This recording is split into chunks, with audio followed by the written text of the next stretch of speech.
L'année 2024 marque le 60e anniversaire de l'établissement des relations diplomatiques entre la Chine et la France.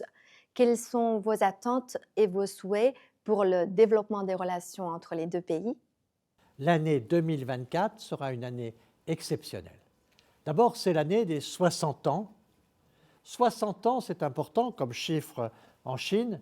C'est l'année anniversaire de la reconnaissance par le général de Gaulle de la République populaire de Chine, du président Mao Tse-tung.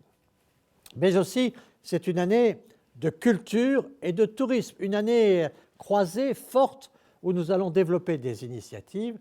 Et puis, naturellement, la France accueillera les Jeux olympiques et nous avons de nombreuses délégations chinoises qui vont venir en France et que nous voulons bien recevoir. Et puis je crois que nous aurons aussi des visites officielles de haut niveau, des visites d'État qui ponctueront cette année 2024. Je pense que le président Xi Jinping et le président Macron ont établi une bonne communication stable et fertile entre eux.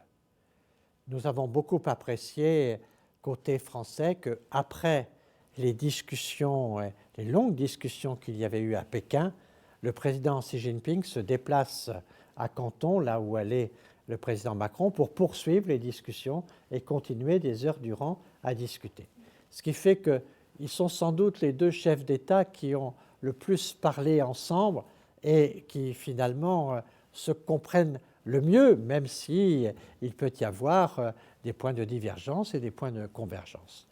Mais je pense que cette relation-là, elle est très importante. Les chefs doivent se parler.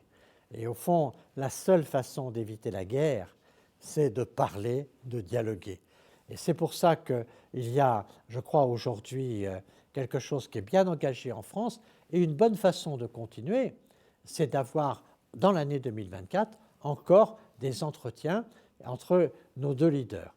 Et je crois que l'année 2024 sera une année importante, non seulement pour les événements dans le domaine culturel, touristique, mais aussi sportif, mais aussi dans la compréhension de nos chefs d'État qui, ensemble, tracent des perspectives d'avenir en discutant avec une certaine forme de conscience des responsabilités que l'un et l'autre portent aujourd'hui dans ce monde très dangereux.